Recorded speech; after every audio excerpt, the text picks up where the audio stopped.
आज मैं डुम्बो धमाका चैनल से मैं अपने व्यूवर्स का स्वागत और अभिनंदन करती हूँ।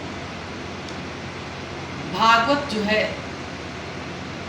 मैं भागवत में महाराज भरत जिनके नाम से भारत देश बना हुआ है, उनके वंशों का और उनका मैं पूरा वृत्तांत बताना चाहती हूँ। श्री सुखदेव जी कहते हैं, हे राजा परीक्षित, महाराज भारत का परिचय मैं तुम्हें उधर दे चुका हूँ। जो महाराज नहीं, एक बड़े महात्मा थे। कौन थे? महाराज नहीं, बहुत बड़े महात्मा थे। जीव का आवागमन ही सब कष्टों का कारण है। जीव का, जैसे एक मानव है तो हम जीव हैं, मेरा आवागमन, मरते हैं और जीते हैं, ये है हमारा आवागमन का कारण। है कभी मरना कभी जीना, और इस प्रकार इंद्रियों सहित मन की वासनाओं में पड़ना। उनके कारण अनेक कष्टों को भोगते रहे। कभी गुरु की शरण में जाने पर उनकी आज्ञाओं का पालन का मानना, ऐसे ऊट नाटक करता ही रहता है। क्या कर रहे हैं ये? हम लोग क्या कर रहे हैं? हम लोग जीव हैं तो धरती प्यान है, एक नाटक करके जा रहे हैं। सब ये माँ बाप सब कुछ हमको छोड़कर ही जाना है। माँ है, बाप है, पिता है। समस्त जीव शहद की मक्खी की तरह धन कमाने में लगाए रहता है, और यह भी नहीं करता कि उस धन से धर्म को कमाए। धन को दिन रात कमाता है और उससे धन को खर्च करके कब से कब धर्म तो कमा ले। फिर धन है भी तो क्या, या भी नहीं करता।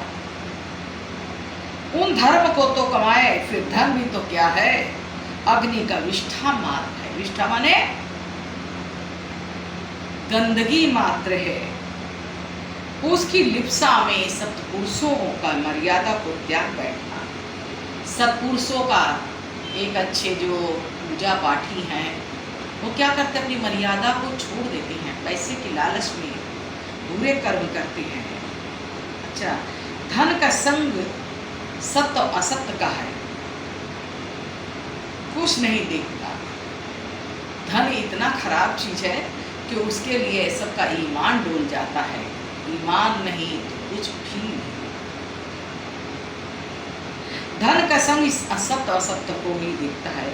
यदि कभी उस विषयों की निसरता का भाव मिलता है तो वह शरीर से भी होने के नाते उसकी उपेक्षा कर संसार की भी ओर दौड़ता है। यद्यपि संसार सूर्य की किरणों के जल के समान, सूर्य की किरणों के जल के समान सर्वथा अशक्त है। जो विषय आनंद में लगे, जीवों का क्लेश देना किरता। यदि ऐसा कभी किसी का पूर्ण उदय होवे या कर्मों से मुक्ति हो, संसार में भला इससे बढ़कर दुख क्या।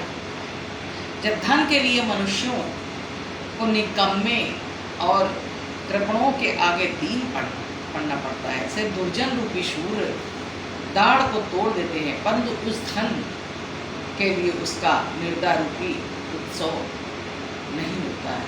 सर्वदा उसका हृदय असत्य कथाओं का क्रांत रहता है। तब इस स्थिति में पड़कर विवेकहीन हो जाता है, जिससे फिर उठना कठिन हो जाता है। दमड़ी छदाम कभी इससे मिलने के लिए दूसरों को लड़ पड़ता है।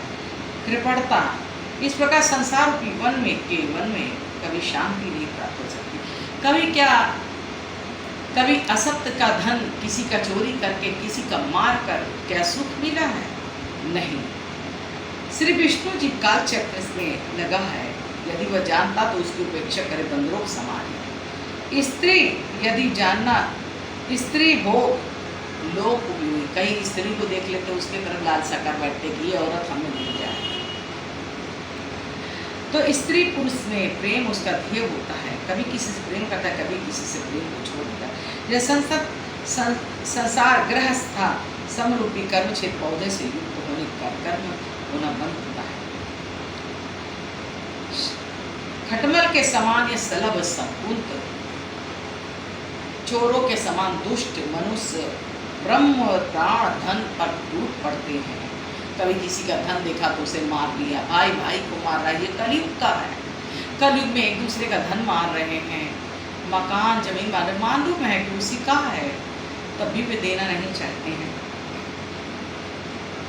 भोजन मैथुन व्यवसान हो, शराब आदि पीकर शुद्ध होकर मृग जन के समान विषयों को क्या विषय है? विषयों के विषय में जानते हैं। विषय क्या है? किसी के चोरी करना, डकैती करना, किसी का माल मारना, किसी को इस तरह से उसके साथ खराब व्यवहार करना। इस तरह से नरसिंह भगवान